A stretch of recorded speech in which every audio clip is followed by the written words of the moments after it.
তাহলে আগে আমরা দেখে নিই 3 ভাগে, 1 2 3 একটা করে ভাগ করি, 1 2 3 1 1 2 3 1 1 2 3 এইভাবে করে হয়ে যাচ্ছে। তাহলে এবার আমরা কি করে বুঝবো?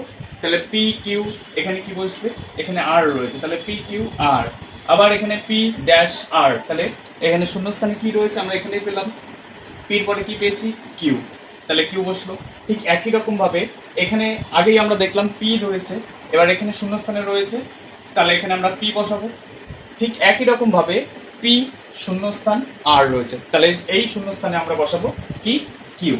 তাহলে আমাদের উত্তরটা শূন্যস্থানে কি কি বেরোলো, আর বেরোলো, কিউ বেরোলো, পি বেরোলো, আর একটা কিউ বেরোলো।